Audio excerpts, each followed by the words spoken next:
नमस्कार। कार्यक्रम सन्दर्भमा यहाँहरूलाई स्वागत छ। म हरिशरण देउपानी।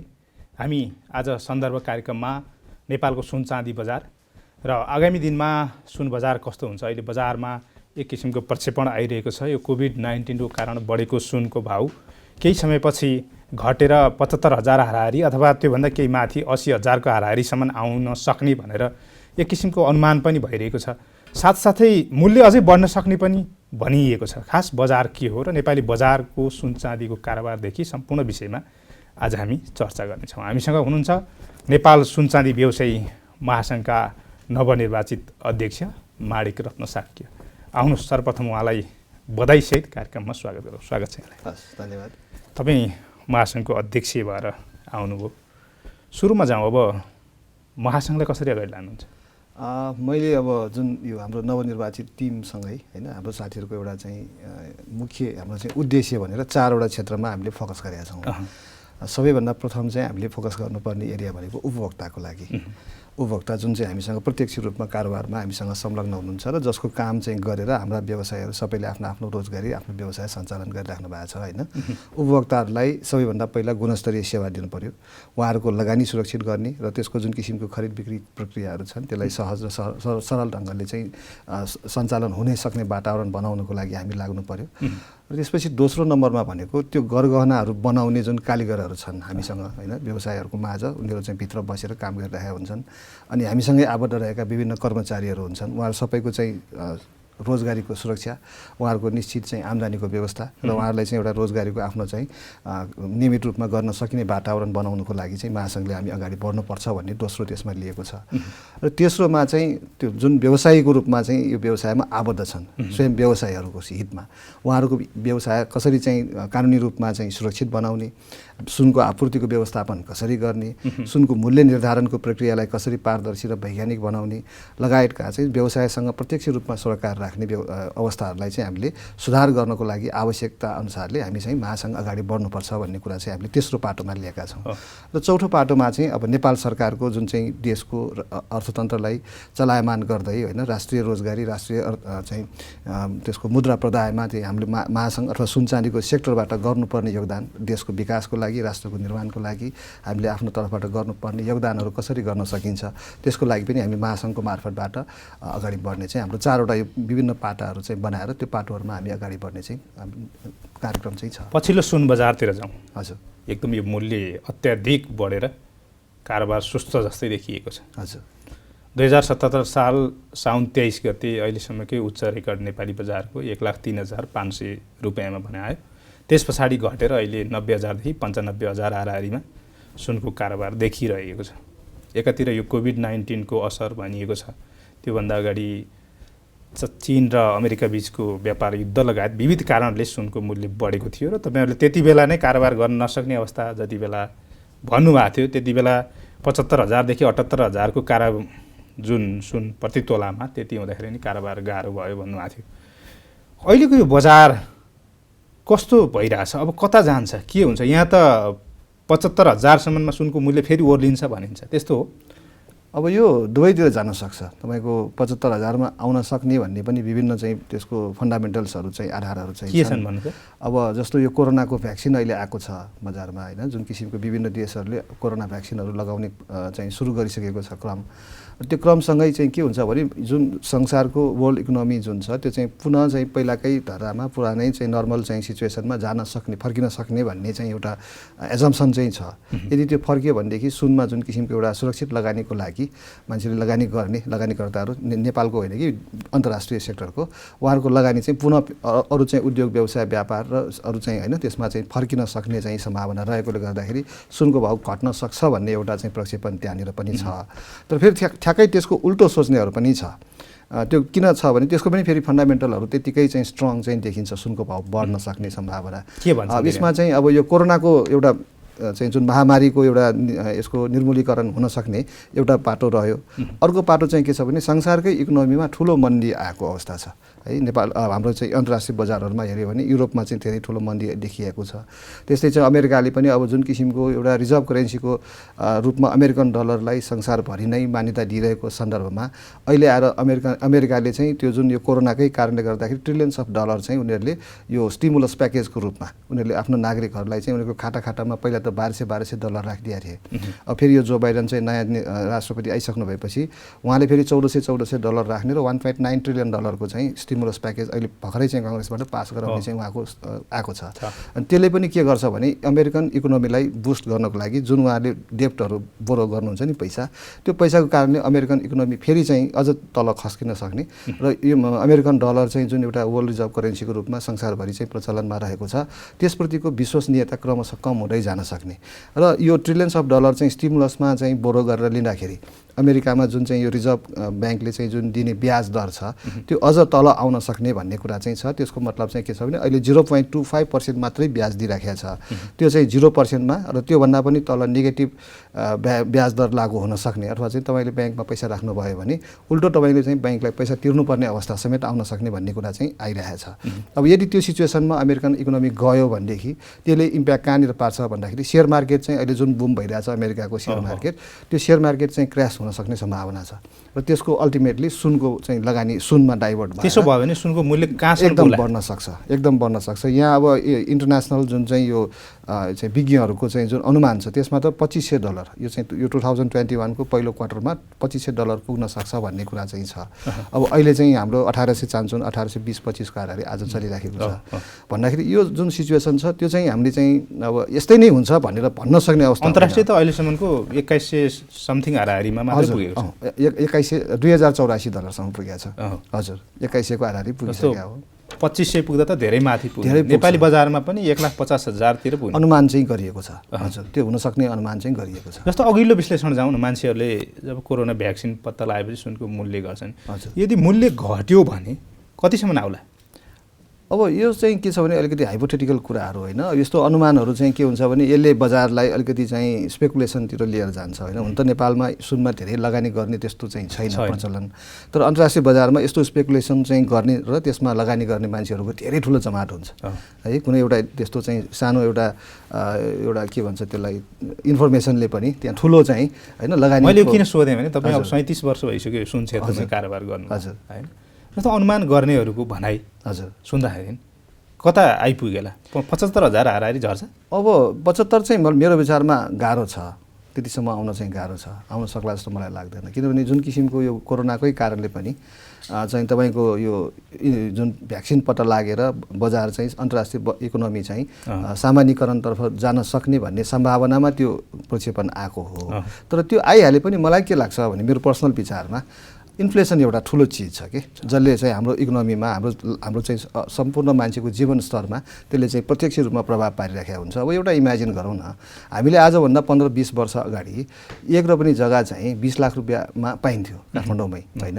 अब आज तपाईँले एक रोपनी जग्गा होइन एक आना जग्गा पनि 20 लाखमा पाउन गाह्रो हुन्छ। किन त भन्दाखेरि त्यो बिकज अफ इन्फ्लेसनको कारणले पैसाको भ्यालु चाहिँ घट्दै जान्छ होइन। त्यसले कमोडिटीहरू जुन चाहिँ अब जग्गा जमिन विभिन्न अरू सामानहरूको मूल्य चाहिँ क्रमशः बढ्दै जान्छ। त्यो भनेको हामीले रोक्न सक्ने अवस्था होइन। अब सुनको पनि हामीले हेऱ्यौँ भने अब जुन किसिमको आज 60 सालमा होइन हामीले चाहिँ 2060 सालमा हामीले हेऱ्यौँ भने 10,000 रुपियाँ तोलामा होइन। अब 77 साल अहिले छ, अहिले 91-92 हजारको रेन्जमा आइराखेको छ भनेपछि त्यो जुन रेन्ज छ त्यसलाई हामीले इन्फ्लेसनको एउटा एकदम राम्रो प्रतिबिम्बको रूपमा सुनमा प्रतिबिम्बित हुन्छ। संसारभरि नै त्यो इन्फ्लेसनलाई कसरी चाहिँ रिफ्लेक्सन हेर्न पर्यो भनेदेखि सुनलाई रिफ्लेक्सनको रूपमा तुलना गर्दा कतिमा होला त? अब हामीले चाहिँ यस्तै भनेर भन्न सकिने अवस्था छैन। अब बजारमा चाहिँ सम्भावना दुईटै हुन्छ, हेर्नुहोस् घट्न पनि सक्छ बढ्न पनि सक्छ। घट्यो भने मैले तपाईँलाई यो सोधिरहेको छु, घट्यो भने कतिमा जान्छ? अब यो यति नैमा आउन सक्छ भनेर प्रेडिक्सन गर्न साह्रै गाह्रो छ हेर्नुहोस् होइन। अब मैले यति नैमा भनेर चाहिँ ठ्याक्कै नम्बर तोकेर टोकेर चाहिँ नभनौँ जस्तो लाग्छ, किनभने यो अनुमान पनि गलत हुनसक्छ क्या। अनि गलत अनुमान भनेर फेरि हामीले एउटा कुरा भनौँला, अनि वास्तवमा फेरि समयकालले त अर्कै चित्र देखाउँछ। त्यो देखाउँदाखेरि त मैले फलाना समयमा यस्तो भनेको थिएँ, ला यो त गलत भएछ भन्नुपर्दाखेरि नरमाइलो हुँदो रहेछ। मैले एक दुईचोटि यस्तो इन्सिडेन्टहरू आफैले अनुभव पनि गरेको छु। त्यस कारण मलाई के लाग्छ भने यो रिस्क फ्याक्टर हो कि तपाईँको घट्न सक्ने पनि रिस्क फ्याक्टर हो, बढ्न सक्ने पनि सम्भावना छ, त्यो छ, घट्न पनि सक्छ र बढ्न पनि सक्छ। तर मलाई के लाग्छ भने घट्ने सम्भावना चाहिँ कम छ कम्पेरिटिभली, बढ्ने सम्भावना चाहिँ धेरै छ। अब यहाँनिर फेरि मैले तपाईँलाई एउटा उदाहरण चाहिँ के दिन्छु भने अब अघि तपाईँले 2077 सालको श्रावणको 23 गते चाहिँ 1,03,500 रुपियाँ पुगेको चाहिँ एउटा इन्सिडेन्ट तपाईँले रिकर्ड भाउ तपाईँले भन्नुभयो होइन। अब त्यो रिकर्ड भाउलाई हामीले एउटा आधार बिन्दु मानेर यसो हेर्ने हो भने अहिले 91,700 आजको छ, 600 छ होइन। भनेपछि त्यहाँको लगभग चाहिँ 12,000 रुपियाँको डिफ्रेन्स चाहिँ त्यो पिक भाउभन्दा अहिले तल आइसकेको, एक तोलामा त्यो भाउ चाहिँ तल आइसकेको अवस्था छ। अनि चाहिँ अब कतिसम्म तल जान्छ एउटा त्यसको पनि त एउटा सीमा हुन्छ नि, रबर पनि तान्दा तान्दा कहाँनिर कतिसम्म तन्किन्छ भन्ने कुरा हो होइन। अब त्यो यो हिसाबले हेर्दाखेरि मलाई के लाग्छ भने अहिलेको यो जुन प्राइस रेन्ज छ नि यो चाहिँ एकदम एट्र्याक्टिभ छ कम्पेरिटिभली 1,03,500 होइन। अब 91,600 यसमा के पनि भन्छन् भने जस्तो अहिले यो कोभिडको जुन कारणले लगानीकर्ताहरू सुरक्षित लगानीको साधन सुनतर्फ आकर्षित हुँदाखेरि अन्तर्राष्ट्रिय बजार जुन हिसाबले तलमाथि फ्लक्चुएट गर्यो त्यो अनुसार नेपाली बजार प्रभावित भयो। अब अन्तर्राष्ट्रिय बजारमा कोभिडको पुरै विश्वसनीय अवस्था रह्यो खोपको बारेमा भने मूल्य घट्छ भनेर मुख्य अनुमान चाहिँ यो। अब यो कोरोना चाहिँ एउटा प्रमुख कारणको रूपमा चाहिँ रह्यो, सुनमा मात्रै होइन अन्य पनि अरू पनि इन्डस्ट्रीहरूलाई चाहिँ होइन यो कोरोना महामारीले ठुलो चाहिँ एउटा अवरोधको रूपमा अगाडि चाहिँ होइन यो चुनौतीको रूपमा चाहिँ आएको छ। अब सुनको भाउलाई घट्छ नै अथवा घटाउनको लागि के कुराहरू चाहिँ आवश्यक छ भन्ने कुरामा जाँदाखेरि एउटा त के छ भने संसारको वर्ल्ड इकोनोमी चाहिँ अर्थतन्त्र एकदम चाहिँ स्थिर अथवा त्यसलाई विकासशील क्रमशः ग्रोथमा चाहिँ जान सक्ने अवस्थामा हुनु पर्यो। अब अहिले हामीले चाहिँ हेऱ्यौँ भने युरोप लगायत अमेरिका लगायत सबै सम्पूर्ण यो अन्तर्राष्ट्रको इकोनोमी हेऱ्यौँ भने उनीहरू ग्रोथमा होइन डिमिनिसिङ ट्रेन्डमा चाहिँ गइरहेको देखिन्छ। त्यो नेगेटिभ त्यसमा चाहिँ ग्रोथ छ, पोजिटिभ ग्रोथ हुनुपर्ने नेगेटिभ ग्रोथ भइरहेछ। अब त्यसको कारणले गर्दाखेरि मान्छेको जुन किसिमको लगानी गर्ने चाहिँ आफ्नो एउटा क्षेत्रहरू पहिचान गर्ने हुन्छ, विभिन्न एसेट क्लासहरू हुन्छ होइन, सेयर्सहरू हुन्छ, जग्गा जमिनहरू हुन्छ होइन, त्यस्तै सुन पनि हुन्छ। अब बाहिर त तपाईँको कमोडिटिजहरूमा धेरैवटा कमोडिटिजहरूमा लगानी हुन्छ, त्यसमा एउटा त करेन्सी आफै पनि एउटा लगानी गर्ने क्षेत्र हो होइन। त्यो सबै कुराहरू हेर्दाखेरि सुनमा लगानी चाहिँ कम्पेरिटिभली त्यो बढी चाहिँ सेफ होइन, अलि सुरक्षित लगानी र त्यसले चाहिँ कालान्तरमा हामीले त्यसको रिटर्नको प्रतिफललाई यसो काउन्ट गरेर हेर्ने हो भनेदेखि हाम्रो चाहिँ अरू क्षेत्रको लगानीमा भन्दा यो जुन 2-3 वर्षको भित्रमा सुनमा चाहिँ एकदमै राम्रो रिटर्न चाहिँ पाएको देखिन्छ सुनमा लगानी गर्ने मानिसहरूले। त्यो त सबै अन्तर्राष्ट्रिय बजार प्रभाव नै रह्यो। हजुर, यसमा हाम्रो नेपालको चाहिँ आफ्नै 2-3 कारण मात्रै नेपालको प्रभाव चाहिँ छ राष्ट्रिय रूपमा होइन, तर अन्तर्राष्ट्रिय प्रभाव नै बढी छ। अब 2-3 कुरामा भन्नुहुन्छ भने एउटा त नेपालको भन्सार दर बढाएको छ सुनमा होइन, 8,500 रुपियाँ प्रति 10 ग्राम अहिले चलिराखेको छ। भनेको मतलब यो अहिले हाम्रो सुनको लगभग 10 देखि 12% हाराहारी चाहिँ त्यसको कस्टम ड्युटी चाहिँ हामीले तिरेर मात्रै नेपालमा सुन ल्याउन सकिन्छ। भनेको मतलब 10% देखि 12% चाहिँ भाउ त्यो भन्सारकै कारणले वृद्धि हुन्छ नेपालमा होइन एउटा। अर्को चाहिँ के छ भने तपाईँको एक्सचेन्ज करेन्सीको एक्सचेन्ज रेट होइन, डलरको चाहिँ जुन अब 120 रुपियाँबाट अहिले 117-118 मा आइराखेको छ, त्यसले पनि अलिकति यो सुनको भाउ घट्नमा नेपालको बजारमा त्यसले अलिकति चाहिँ भूमिका त्यहाँनिर पनि खेलेको छ। अब अर्को कुरा मैले देखेको के छ भने यो जुन कोरोनाकै कारणले गर्दाखेरि जुन कन्जम्सन हुन्छ नि सुन चाँदीको गरगहनाहरूको कन्जम्सन जुन हामी चाहिँ बिहा होइन बिहा व्यवहारहरूको जुन किसिमको चाहिँ हाम्रो सबै ठाउँमा चाहिन्छ, त्यो चाहिँ अब कोरोनाको कारणले के भयो भने अब बिहाहरू पनि हुँदाखेरि पहिला चाहिँ हामी 1000 जना 1200 जना 500 जना 600 जनाको भोज भटेर ठुलो खालको हुन्थ्यो भनेदेखि अब एकदम सानो परिमाणमा 8-10 जना 20 जना बसेर बिहाको कार्यक्रम सकाउने होइन छोटकरीमा। अब त्यसलाई चाहिँ एकदम अब कोरोनाकै कारणले भन्नु पर्यो त्यस्तो किसिमको चाहिँ हाम्रो संस्कारहरू डेभलप भएपछि सुनको आवश्यकता पनि कम भयो होइन, त्यसले पनि अलिकति त्यसले चाहिँ फरक चाहिँ त्यहाँनिर पनि ल्याएको जस्तो मलाई लाग्छ। अब यसले ओभरअलमा चाहिँ सुनको भाउलाई एक त यो मूल्य वृद्धि हुँदा क्रय शक्ति नै घटेको। हजुर डेफिनेटली नेपालीहरू हजुर अब कसैको अब रोजगारीमा होइन बाधा अवरोध आएको छ, व्यवसाय खतम भएको छ, कतिपयको व्यवसाय नै पनि गुमेको अवस्था छ। अब जागिर खानेहरूको लागि पनि अब जागिरमै पनि आफ्नो रोजगारी चाहिँ कसैले चाहिँ अब आधा तलब मात्रै दिने होइन, कसैले चाहिँ अब स्वैच्छिक अब चाहिँ के भन्छ यो अवकाश जस्तै चाहिँ 3-4 महिना चाहिँ छुट्टीमा बस्नुपर्ने होइन त्यस्तो खालको पनि अवस्थाहरू सिर्जना भएको छ। त्यसले गर्दाखेरि आम्दानी चाहिँ डेफिनेटली हामी नेपालीहरूको चाहिँ घटेको जस्तो लाग्छ मलाई। त्यसले गर्दाखेरि त्यसको रिफ्लेक्सन चाहिँ प्रतिबिम्ब चाहिँ हाम्रो सुन चाँदीमा पनि आउँछ। फेरि सुन चाँदी सेक्टर कस्तो हो भने हाम्रो घर परिवारको अत्यावश्यक खर्चहरू खाना होइन, बच्चाहरूको चाहिँ शिक्षा दीक्षा, आफ्नो चाहिँ स्वास्थ्यसँग सम्बन्धित औषधि उपचारहरू होइन आफ्नो सबै सामाजिक चाहिँ खर्चहरू गरेर बाँकी बचेको पैसा मात्रै सुनमा आउने हो। फेरि अहिले त तपाईँको मोबाइलदेखि लिएर विभिन्न अरू पनि छ नि खर्चहरू गर्न सक्ने, जस्तो अब अहिले त अब हातमा मोबाइल हेर्ने हजारौँ मोबाइलहरू हामी चलाइराखेका हेर्छौँ, स्मार्ट मोबाइलहरू चलाइराखेका हुन्छन्। यातायातको साधन आफ्नै स्वतन्त्र रूपमा अब कोरोनाकै कारणले पनि होला भिडभाडमा बसमा यात्रा गर्नुभन्दा एउटा मोटर बाइक किनौँ न भने जस्तो चाहिँ एउटा त्यस्तो खालको अलिकति चाहिँ के भने अलिकति व्यक्तिगत त्यसमा खर्च चाहिँ बढेको अवस्था छ। त्यसले गर्दाखेरि बचत कम हुन्छ र बचत कम भएपछि तपाईँको सुनमा आउने जुन पैसाहरू छ त्यो बचत बढी भयो भने आउने हो। बचत कम भयो विशेष त यसलाई विलासितामै लिइयो, विलासितामा लिइन्छ। तर मलाई के लाग्छ भने सुन चाँदी मात्रै एउटा यस्तो चिज छ जुन चाहिँ हामीले उपभोगको लागि किन्छौँ, तर त्यो नजानिदो पाराले हाम्रो लगानीको रूपमा रहिदिन्छ क्या तपाईँको। जस्तो अब भन्नुहोस् न, आजभन्दा 15-16 वर्ष अगाडि बिहा गर्दाखेरि कसैले चाहिँ आफ्नो बिहामा 5-10 तोला सुनको गहना बनाएको थियो भनेदेखि त्यो बेलामा 10,000 रुपियाँमा तोलामा उहाँले म लगाउँछु भनेर सुन किने होला होइन, 10 तोला सुनको गहना बनाएर लगाउनु भयो होला। बेचेर एउटा अहिले 75 साल 77 सालमा आउँदाखेरि उहाँले त्यो लगाउँछु भनेर किनेको गहनाको पनि मूल्य यदि आजको दिनमा बेच्नुभयो भने होइन तोलाकै 90,000 को 91,000 को रेन्जमा जाँदाखेरि त उहाँहरू डेफिनेटली चाहिँ त्यसबाट नै लखपति बन्ने अवस्था चाहिँ आयो। तर उहाँले त्यो लगानी गर्छु भनेर गरे चाहिँ होइन, खर्च गर्छु भनेर गरे हो। तर सुन चाँदीमा खर्च पनि खर्च नभएर त्यो आम्दानी भइदिँदो रहेछ। अहिले बजारमा चाहिँ अब मान्छेहरू किन्न लागेका छन् कि बेच्न? एक समय त यहाँ बेच्नलाई पुरै मान्छे भिड लाग्यो भने त्यो 1 लाख रुपियाँको हाराहारी सुनको भाउ पुग्दाखेरि हामी एकदमै चाहिँ अलिकति आत्तिएको पनि अवस्था थियो, किनकि एक धेरै दिनसम्म बजार पनि बन्द र एकैपटक बजार खुल्दाखेरि त्यही 90,000 95,000 1 लाखको हाराहारीमा सुनको मूल्य पुगिरहेको अवस्था र त्यो अवस्थामा अत्यधिक मात्रामा हाम्रो उपभोक्ताहरूसँग घर घरमा रहेको गहनाहरू खर्चको लागि आवश्यक परेर अथवा विभिन्न कारणले होइन गहनाहरू बिक्रीमा आउला भन्ने हामीलाई चाहिँ ठुलो चाहिँ चिन्ता थियो र त्यसको लागि आवश्यक फन्ड चाहिँ कसरी व्यवस्थापन गर्ने भन्ने पनि हामीलाई चाहिँ त्यो आर्थिक व्यवस्थापनको लागि पनि हामीले ठुलो चाहिँ एक्सर्साइजहरू गरेका थियौँ। ब्याङ्कहरू मार्फत कसरी फन्डको व्यवस्था गर्ने भन्ने कुराहरू पनि हामीले सोचेका थियौँ। तर कालान्तरमा के भयो भने त्यो अनुपातमा सुनको बिक्रीहरू चाहिँ आएको देखिएन। हामीले जुन अनुमान गरेका थियौँ धेरै सुनको बिक्री आउला भन्ने त्यो पनि आएको देखिएन। अहिलेको कारोबार चाहिँ कस्तो छ? अहिले कारोबार एकदम न्यून छ। फेरि यो चाहिँ जुन यो लगनको पनि माघ महिना भए पनि यो माघमा चाहिँ खासै लगन रहेनछ यसपालि छैन। लगन नभएको कारणले गर्दाखेरि होला यो पुष महिना अनि माघ महिना 2 महिना चाहिँ अलि एकदमै चाहिँ व्यापार स्लो भएर गएको छ कम्पेयर टु मङ्सिरमा चाहिँ राम्रो थियो। अस्ति मङ्सिरमा चाहिँ बिहाको लगन भएर पनि होला सायद मङ्सिरमा चाहिँ व्यापार ठिकै थियो। जस्तो व्यवसायीहरू कतिपय पलायनको अवस्थामै पुगे यो बिचमा पनि भनिन्छ, खास के हो यो चाहिँ? अब यसमा पलायन हुनुपर्नेको मुख्य कारण चाहिँ मैले देखेको हाम्रो जुन चाहिँ अब व्यवसायमा कमी आयो एकातिर, अर्को चाहिँ मैले अघि पनि भने हाम्रो व्यवसायमा हुनुपर्ने जुन आर्थिक क्रियाकलापहरू किन्ने बेच्ने बनाउनेहरू होइन त्यो गतिविधि कम भएको र उहाँको नियमित खर्चहरू हुन्छ। जस्तो अब घरको पसलको भाडादेखि लिएर स्टाफ एक्सपेन्सेस होइन त्यहाँको अरू ओभरहेड खर्चहरू जुन चाहिँ नियमित रूपमा भइरहेको हुन्छ रोक्न सकिँदैन। त्यसलाई चाहिँ अब कति महिनासम्म ठेक्ने भन्ने कुरा हो कि होइन 2 महिना 4 महिना त ठेकिएला, आफ्नो घरबाटै ल्याएर भए पनि भाडा तिरिएला, तर कालान्तरमा सधैँ त तिर्न सक्ने अवस्था रहँदैन र त्यो अवस्थाले गर्दाखेरि धेरैजना व्यवसायहरूले त्यो भाडाको कारणले गर्दाखेरि त्यो जुन ओभरहेड एक्सपेन्सेसहरूलाई चाहिँ मेन्टेन गर्न नसक्दाखेरि पसल चाहिँ छोडेको अवस्था चाहिँ छ। कति छन् होला? अब त्यो चाहिँ ठ्याक्कै हामीले काउन्ट गरेर यति नै छ भनेर भन्न चाहिँ सकिँदैन। तर मलाई लाग्छ 10% को हाराहारी चाहिँ हाम्रो जुन ओभरअलमा चाहिँ 20-22 हजारजना व्यवसायहरूमध्ये लगभग 2,000 जनाको त्यसमा पसलहरू चाहिँ उहाँहरूले छोडेर अरू व्यवसायमा अरू काममा उहाँहरू चाहिँ इङ्गेज हुनुभएको चाहिँ छ।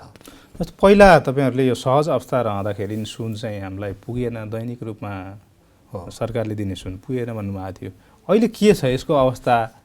अहिले अब 10 किलोमा झारेको छ एक दिनको होइन, प्रतिदिन 10 किलोमा छ। पहिला चाहिँ 20 किलोको थियो, चैतको 14 गतेभन्दा अगाडि चाहिँ 20 किलो थियो। अब अहिले चाहिँ 10 किलोमा प्रतिदिनको हिसाबमा राखिएको छ र अब व्यवसाय न्यूनीकरण भएको यो न्यून भएको अवस्थामा चाहिँ त त्यो 10 किलोले खासै चाहिँ त्यति हुँदैन, त्यो प्रभावित चाहिँ भएको छैन। तर नियमित रूपमा जुन सामान्यकरणमा हामी जाने अर्थतन्त्र होइन सामान्यकरणमा गयो र बजार पनि पहिला जस्तै सामान्य भएर चल्न थाल्यो भनेदेखि चाहिँ त्यो 10 किलो सुनले कुनै पनि हालतमा सुनको आवश्यकतालाई पुरा गर्दैन। अब त्यसमा एउटा कुरा चाहिँ समस्याको रूपमा हामीले भोगिरहेको अहिले के पनि छ भन्दाखेरि अब नेपाल सरकारले नै विभिन्न विदेशबाट आउने हाम्रो नेपाली दाजुभाइहरू होइन दिदीबहिनीहरू चाहिँ फर्किँदाखेरि 50-50 ग्रामसम्मको सुनको गहनाहरू उहाँले लाएर चाहिँ लिएर आउनु पाउने भन्ने कुरा चाहिँ गरेको छ। त्यसमा भन्सार पनि तिर्नु पर्दैन होइन। त्यो व्यवस्था अनुसारले आएको गहनाहरू अब अहिले बजारमा चाहिँ अब आवश्यक पऱ्यो भने उहाँहरूले बिक्रीको लागि पनि लिएर आउनुहुन्छ। त्यो लिएर आउँदाखेरि त्यो गहनाहरू किन्ने एउटा चाहिँ व्यवस्था सरकारको तर्फबाट त्यसलाई मान्यता दिने र त्यसलाई चाहिँ हामीले चाहिँ खरिदमा देखाएर त्यो पर्चेजमा राखेर आफ्नो कारोबार तपाईँले चाहेर पनि किन्न पाउनुहुन्न किन्न नपाउने होइन त्यसको लागि जुन प्रक्रिया नतोकिएको कारणले गर्दाखेरि सरकारले तोकिदिएको छैन अहिले हुन त अब त्यो उच्च स्तरीय समिति मार्फतबाट हामीले चाहिँ क्याबिनेटमा पनि यसको एउटा चाहिँ प्रतिवेदनहरू बनाएर चाहिँ पठाइसकेको अवस्था छ सचिवज्यू डाक्टर चाहिँ वैकुण्ठ अर्यालजीको संयोजकत्वमा एउटा समिति गठन भएको थियो त्यसमा हाम्रो महासङ्घ तर्फबाट पनि प्रतिनिधित्व गरेर यसमा चाहिँ कार्यहरू अगाडि बढाएर चाहिँ प्रतिवेदन तयार गरेर चाहिँ मुख्य सचिवज्यूकोमा चाहिँ पठाइसकेको अवस्था हो तर त्यसलाई चाहिँ कार्यान्वयन भएर निर्णय भएर नआइदिँदाखेरि बजारमा अहिले अन्यलको चाहिँ अवस्था छ र त्यो यो अन्यल त छँदैछ हजुर तपाईँले भन्नुभयो जस्तो त्यसरी सुन आयो अथवा कोही व्यक्तिसँग बिल पनि छैन केही पनि छैन पुस्तादेखिको चलेको सुन छ तपाईँले लिने कि नलिने हो त्यही हाम्रो व्यावहारिक समस्या चाहिँ यहीँनिर छ किनभने कानुनी रूपमा जुन चाहिँ हाम्रो सुन चाँदीलाई देवानी संहिताको 2074 सालको देवानी संहितामा तपाईँको सुन चाँदी गरगहना हिरा जवाहरात लगायतका पत्थरहरूलाई चाहिँ नगदको सम्पत्ति सरह चल सम्पत्ति भनेर परिभाषित गरिसकिएको अवस्था छ है अब त्यो परिभाषित चाहिँ चल सम्पत्ति भनेर गरेको छ तर त्यो चल सम्पत्तिको कारोबार किन्ने बेच्ने जुन प्रक्रिया हुन्छ त्यो कसरी गर्ने भन्ने कुरा स्पष्ट नभइदिँदाखेरि अथवा हामीले पनि अब सम्बन्धित जुन चाहिँ अब नेपाल सरकारको अब भनौँ न अर्थ मन्त्रालय राजस्व विभागदेखि लिएर होइन प्रहरी प्रशासनसम्म सम्बन्धित मान्छेहरूलाई त्यो बुझाउन नसकिँदाखेरि चाहिँ चोरीको पर्ने हो कि चोरीको पर्यो भनेर चाहिँ फेरि व्यवसायहरू त्यसमा चाहिँ अनावश्यक रूपमा मुछिन जानुपर्ने हो कि त्यो अनावश्यक झन्झटमा लिन त लिइरहनु भएको छ लिनको लागि हामीले एउटा चाहिँ त्यसको खरिद भरपाईको एउटा फर्म्याट बनाएर त्यो अनुसारले उहाँको परिचय उहाँको चाहिँ ठेगाना होइन उहाँको जुन किसिमको एउटा सामान्य विवरणहरू लिएर उहाँसँगको त्यो सुनहरू किन्ने व्यवस्था चाहिँ गरेका छौँ तर त्यो कानुनी रूपमा त्यसलाई चाहिँ सरकारको तर्फबाट मान्यता दिएर यसरी कारोबार गर्दाखेरि यो सुरक्षित हुन्छ भन्ने कुराको ग्यारेन्टी चाहिँ हामी व्यवसायहरूले खोजिरहेका छौँ त्यो नहुँदाखेरि अब व्यवसायहरूले जुन कारोबार चाहिँ भइराखेका छ गरिराखेका छौँ तर त्यो कारोबार चाहिँ कुनै पनि बेलामा अलिकति असुरक्षित कारोबारमा परिणत हुन सक्ने अहिले तपाईँहरूले आफ्नो स्वतस्फूर्त रूपमा उहाँको डकुमेन्टलाई धितो मानेर कारोबार गरिरहनु छ त्यसको अलावा अरू विकल्प छैन अब म तपाईँ नवनिर्वाचित अध्यक्ष भएर अहिले आउनुभयो वरिष्ठ उपाध्यक्ष हुँदाखेरि नि तपाईँहरू र नेपाल रत्न आभूषण महासङ्घ एकता हुने कुरो भएको थियो यत्रो समय भयो किन नभयो एकता हजुर अब यो संस्थाहरू चाहिँ मर्ज हुने अथवा एक्वायर गर्ने जुन चाहिँ अब ब्याङ्क तथा वित्तीय संस्थाहरूमा पनि चाहिँ प्रचलन सुरु भएको छ होइन यो देशको लागि पनि र व्यवसायहरूको लागि पनि होइन यो चाहिँ आवश्यक चिज हो किनभने अब हामीले जुन किसिमको सङ्गठनहरू निर्माण गर्छौँ नि आफ्नो आफ्नो उद्देश्य अनुसारले व्यवसायहरूको हितमा अथवा जुन सङ्गठनको उद्देश्य अनुसारले काम गर्ने भनेर चाहिँ संस्थाहरू चाहिँ आएको हुन्छ होइन त्यो संस्थाहरू धेरैवटा हुँदाखेरि सरकारी नीति नियम बनाउने ठाउँमा हामी सबै जाँदाखेरि अलग अलग संस्थाको अलग अलग किसिमको चाहिँ एप्रोचहरू विचारधाराहरू फरक पर्न सक्छ र त्यसले गर्दाखेरि जुन हामीले चाहिँ एउटा समग्रमा देशको नीति चाहिँ यसरी आओस् होइन यसरी चाहिँ कानुनहरू बनोस् यस्तो किसिमको नीति नियमहरू निर्माण होस् भन्ने किसिमको जाँदाखेरि त्यहाँ दुईवटा धार तीनवटा धार देखिँदाखेरि नीति निर्माणकर्ताहरू पनि कन्फ्युजमा आउने र आवश्यक अनुसारको नीति नियम चाहिँ नबन्ने अवस्था चाहिँ रहन्छ यो परिप्रेक्ष्यमा यस्ता धेरैवटा सङ्घ संस्थाहरूलाई चाहिँ एकै ठाउँमा राखेर होइन एकताको पक्षमा हामी एकदमै ओपन छौँ र यस्तो किसिमको वार्ताहरू चाहिँ हामी स्वागत नै गर्छौँ अहिले के भयो के हुन्छ त अब यसमा चाहिँ अब जुन यो 75 सालमा हामीले चाहिँ जुन एउटा वार्ताको चाहिँ एउटा सुरुवात भएर चाहिँ एक ठाउँमा गएर चाहिँ त्यो अन्त भएर चाहिँ त्यो यथास्थितिमा रहेको अवस्था छ मलाई के लाग्छ भने त्यो वार्तालाई पुनः एकपटक फेरि उठान गरेर हामीहरू चाहिँ एउटै ठाउँमा एउटै टेबलमा बसेर त्यसलाई चाहिँ क्रमशः फेरि सुरु गर्ने हो भने हामी फेरि पनि एकपटक चाहिँ त्यसको मेरो तर्फबाट पहलकर्मी हुन्छ तर म अहिले भर्खरै निर्वाचित भएर आएको छु हाम्रो कार्यक्रममा यो दुईटा महासङ्घहरू जुन छ हाम्रो सुन चाँदीको त्यसलाई हामी एकीकरणको बाटोमा लिएर अगाडि बढ्छौँ र इनकेस एकीकरण हुन नसकेको खण्डमा हाम्रो जुन महासङ्घहरूको आफ्नो आफ्नो उद्देश्यहरू छ त्यसमा चाहिँ हामीले कार्यविभाजन गर्नुपर्ने हुन्छ त्यो कार्यविभाजन भनेको कस्तो भने सुन चाँदीको सेक्टरमा हामीले हेर्नुपर्ने हुन्छ हिरा जवाहरात अथवा रत्नसँग सम्बन्धित पत्थरहरूसँग सम्बन्धित पार्टमा चाहिँ हामी उहाँ अरू साथीहरूलाई चाहिँ जिम्मा दिएर त्यसरी चाहिँ आफ्नो कार्यविभाजन गरेर दुईवटा महासङ्घ आफ्नो बाटोबाट चाहिँ अगाडि गएर एक ठाउँमा मिसिन सक्ने चाहिँ सम्भावना त्यहाँनिर चाहिँ रहन्छ सरकारसँग मिलेर तपाईँहरूले कार्यविधि तयार गर्ने भन्नुभएको थियो पहिला बन्यो त्यो कार्यविधि मैले अघि पनि भने त्यो जुन सुन खरिद बिक्रीदेखि लिएर व्यवसाय गर्ने कार्यविधि उच्च स्तरको समिति मार्फतबाट मुख्य सचिवज्यूकोमा पुगेर अर्किएको छ अब त्यसमा हामी फेरि पनि अब सिंहदरबारमा अब आवश्यक हामी पहल चाहिँ गर्दैछौँ र मलाई विश्वास के छ भने चाँडै नै होइन अब नेपालको सरकारमा रहनुभएका मन्त्रीज्यू लगायत होइन त्यसमा चाहिँ जुन एउटा क्याबिनेटबाट डिसिजन गर्नुपर्ने होला त्यो कुरा चाहिँ चाँडै निर्णय भएर आइदियो भनेदेखि सम्पूर्ण नेपालभरिका व्यवसायहरूले चाहिँ त्यो नियमभित्र बसेर आफ्नो व्यवसाय सञ्चालन गर्न पाउँथे र एउटा नियमसँग सङ्गत अथवा कानुनको दायराभित्र बसेर आफ्नो सुरक्षित तरिकाले गर्न पाउने व्यवसायको अधिकारलाई प्रयोग गर्न पाउँथे भन्ने मलाई लाग्छ। हामी कार्यक्रमको अन्त्यमा छौँ। तपाईँ नवनिर्वाचित भएर आउनुभएको छ, अप्ठ्यारो परिस्थिति छ, जति बेला मूल्य उच्च स्थानमा पुगेको अवस्था छ यति बेलै अध्यक्ष भएर तपाईँ आउनुभयो। तपाईँको प्लान के रहन्छ व्यवसायी लगायत सम्पूर्ण उपभोक्ताको लागि? एकदम छोटोमा भन्नुहोस्। अब यसमा चाहिँ अब समग्रमा हाम्रो सुन चाँदीको बजारलाई अन्तर्राष्ट्रिय स्तरको बनाउनको लागि होइन, त्यसमा जुन गुणस्तरताको चाहिँ ग्यारेन्टी हामीले दिनुपर्ने चाहिँ अवस्था छ, त्यसलाई चाहिँ हामीले अब धेरै हदसम्म त्यो चाहिँ प्योरिटीको चाहिँ कुरामा होइन, त्यसको चाहिँ क्वालिटी अनि त्यसको वेट, त्यसको प्राइस, त्यो तीनटा कुरामा चाहिँ उपभोक्ताको सिधा सरोकार हुन्छ होइन। कुनै पनि पसलबाट तपाईँले किन्नुहोस्, कुनै पनि गहनाबाट व्यवसायबाट किन्नुहोस्, त्यसमा सुनको गुणस्तरमा, सुनको मूल्यमा र सुनको वजनमा हामीले चाहिँ कुनै पनि खालको कम्प्रोमाइज गर्नु हुँदैन। व्यवसायहरूले त्यो गरेर त्यसमा चाहिँ ग्यारेन्टी नै गरेर दिनुपर्छ। त्यो भयो भने मात्रै विश्वास चाहिँ रहन्छ उपभोक्ता र व्यवसायको बिचमा। र उपभोक्ताहरूको चाहिँ विश्वासले हामीले जोगाउन सकेनौँ होइन, त्यो किसिमको विश्वासको वातावरणमा हामीले काम गर्न सकेनौँ भने कालान्तरमा फेरि हामी आफै पनि व्यवसायबाट नै पलायन हुनुपर्ने अवस्था पनि आउन सक्छ। त्यतापट्टि पनि हामी सचेत भएर हामी अगाडि बढ्दैछौँ। र व्यवसायको अन्तर्गतबाट मैले देशभरिमा हाम्रो चाहिँ सम्पूर्ण टिमबाट चाहिँ हामीले चाहिँ 7वटा प्रदेशमा हाम्रो चाहिँ प्रादेशिक संरचना पनि छ र यसैसँग सम्बन्धित रहेर हामीले चाहिँ विभिन्न सचेतना कार्यक्रम 1 नम्बर प्रदेशदेखि 7 नम्बर प्रदेशसम्म सबै प्रदेशमा हामीले चाहिँ यस्ता चाहिँ व्यवसायी र उपभोक्तासँग सम्बन्धित कुराहरूलाई विभिन्न सचेतना कार्यक्रमहरू मार्फत व्यवसायहरूलाई पनि सचेत गराएर उहाँहरूलाई क्रमशः यसमा अगाडि ल्याएर चाहिँ बजारलाई चाहिँ शुद्धिकरण गर्दै गुणस्तरीयता, मैले अघि नै भने नि गुणवत्तामा हामी कम्प्रोमाइज नगर्ने, प्राइस मूल्यमा कम्प्रोमाइज नगर्ने र वजनमा पनि कम्प्रोमाइज नगरिकन एकदमै चाहिँ राम्रो स्तरले चाहिँ अन्तर्राष्ट्रिय स्तरको व्यवसाय गर्ने बाटोमा चाहिँ हामी अगाडि बढ्नुपर्छ भनेर हामी चाहिँ लागिरहेका छौँ। हस्, हामीलाई समय दिनुभयो, यहाँलाई धन्यवाद। हस्, हाम्रो चाहिँ नेपाल सुन चाँदी व्यवसायी महासङ्घको तर्फबाट पनि सुन चाँदीको बजारसँग सम्बन्धित अहिलेको लेटेस्ट समयमा जुन किसिमको अपडेटहरू छ त्यो दिने अवसर दिनुभयो, यहाँलाई पनि धन्यवाद छ। नमस्कार। दर्शकवृन्द, आजको कार्यक्रममा हामीले नेपालको सुन बजार, सुन चाँदीको क्षेत्रमा अब के हुन्छ, अन्तर्राष्ट्रिय बजारको परिप्रेक्ष्यमा नेपालको सुन बजार कता जान्छ भन्ने विषयमा चर्चा गऱ्यौँ। हामीसँग हुनुहुन्थ्यो नेपाल सुन चाँदी व्यवसायी महासङ्घका नवनिर्वाचित अध्यक्ष माणिक रत्न साक्य। आजको लागि सन्दर्भ यति नै। तपाईँ जनताद्वारा जनताका लागि प्रसारित जनता टेलिभिजन हेरिरहनुहोस्। नमस्कार।